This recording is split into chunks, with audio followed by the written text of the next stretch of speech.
Here we go. This is a shot I'm going to do a little more to. It's still a photograph, still using photographic elements, but I'm going to push it a little further than I have with the others, and you'll see what I mean. So here we have a photo. This is Donner Lake in Truckee, California, in the Sierra Nevada mountains.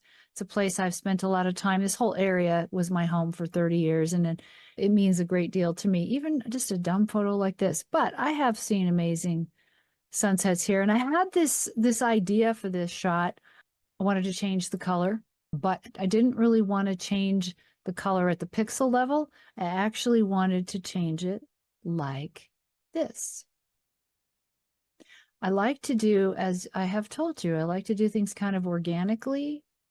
And this is organic because this is a photograph of mine. I've got about 3,000 or 4,000 sunset photos that I do all kinds of different things with, this being one of them. And I'm going to blur it. Blur, Gaussian blur. So this is about 167 pixels, they call it.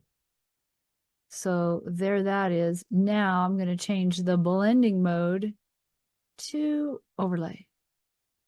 Et voila. And the nice thing is it actually brings in a little bit of, not detail, but it's kind of like it lightens this area up, but natively, like we didn't mess up the pixels, and we just didn't manhandle the base image. We just added to it.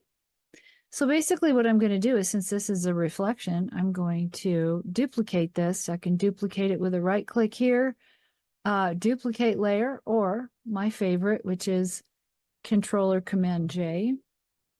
Wow, that's intense, but that's not where I'm going to leave it. Now I'm going to transform it, which again, you could go edit, free transform, or I just go Control Command T. And since it's on free transform, I'm going to grab this here up at the top and just drag it down here. So I'm doing a little presto, flippo, whammy jammy. So we have the same reflection. There that is. There that is. Super simple. I think what I'm going to do now, though, is I want to intensify it because, you know, with me, I want more. I like to push the bounds, but I don't like to go over the edge of that's completely unlikely. That would never be, because I've been here 1,000 times and I know how intense it can be. And I want this to have that. What I'm going to do is, once again, one of my favorite tricks, go over to the hamburger menu, go find merge visible, make sure you hit either Alt or Option, whichever, Mac or Windows. I'm going to use exposure 7. Now it will create its own new layer, so I don't have to duplicate this one. Exposure 7. And I'm going to go into the slide. I'm going to reset this because I don't really want to continue. Now, Fuji Velvia is a bit much. Fuji Provia is not enough. I keep coming back so often to Ektachrome, which, you know, when I really want to go crazy, I go to Velvia, because Velvia film, which is what this plugin and this filter is based on, is pretty intense. I don't know if you've ever seen it, but in film world, Fuji Velvia is very intense. So I might like that Ektachrome. That's too much. That's too much.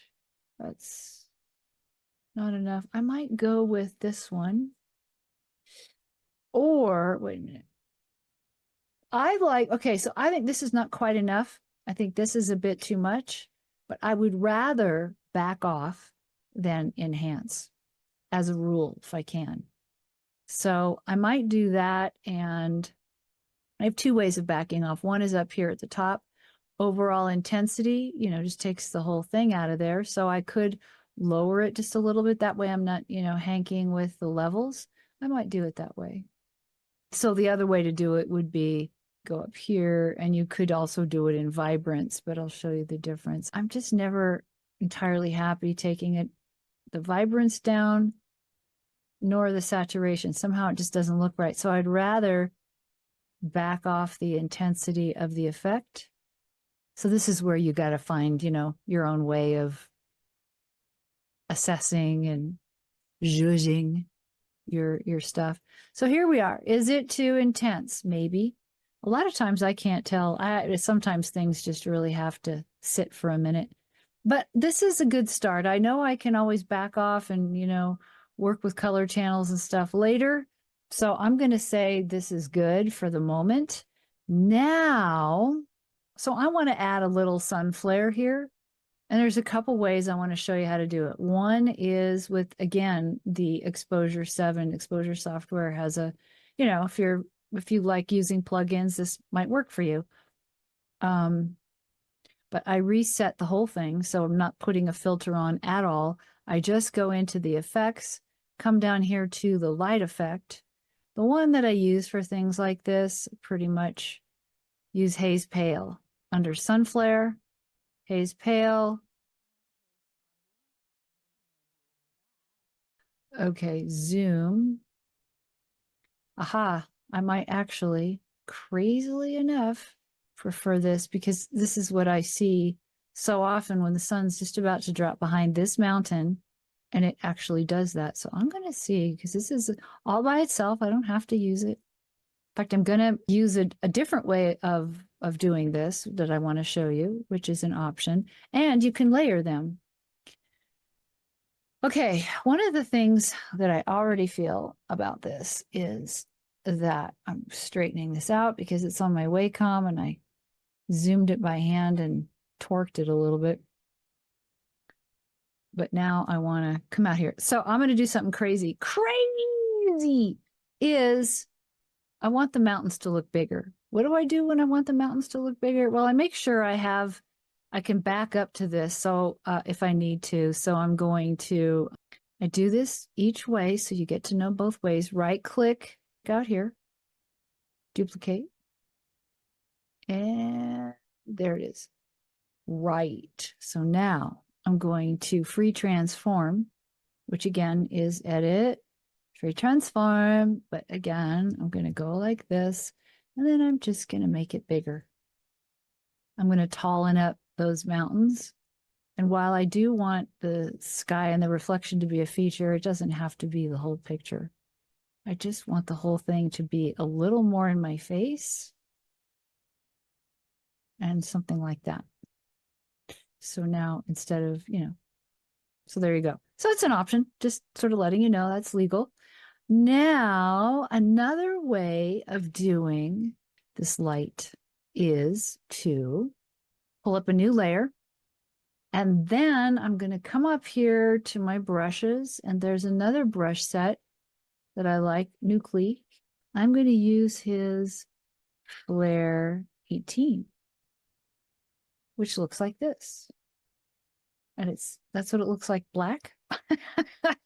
I'm going to cue this color off of, I think I'll cue it off of this, which is still yellow, move it over to white.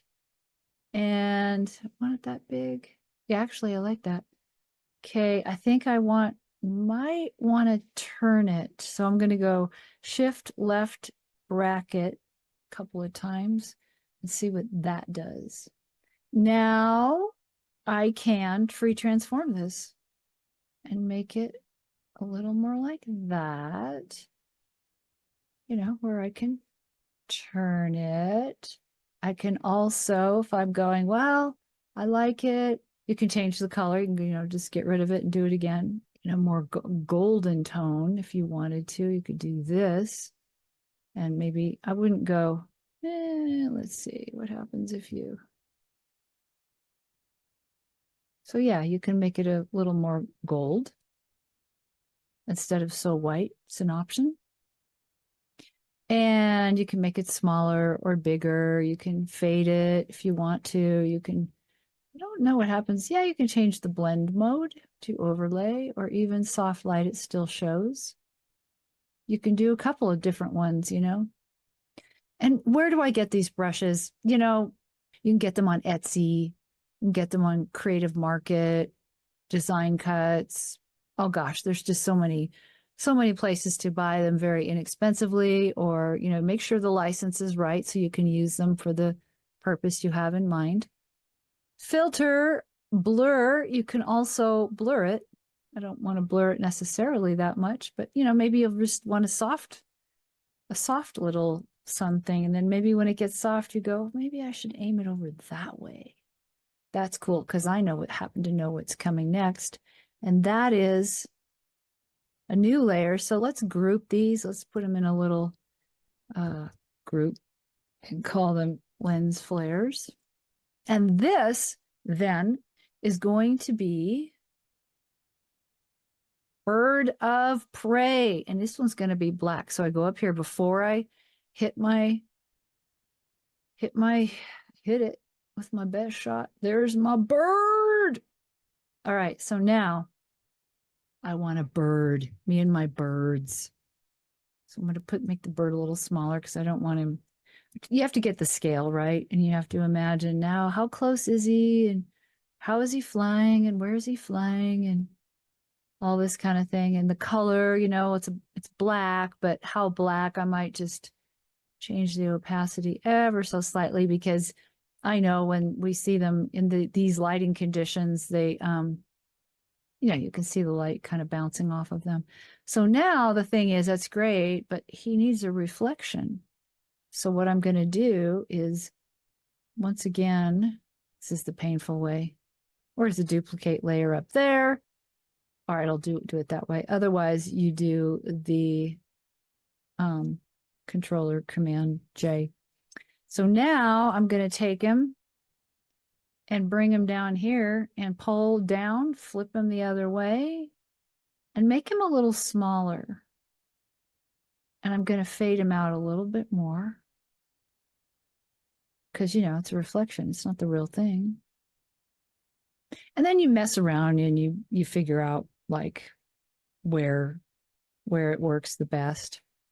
And it's just in a few simple steps, we've done quite a transformation from ordinary to extraordinary. Et voila.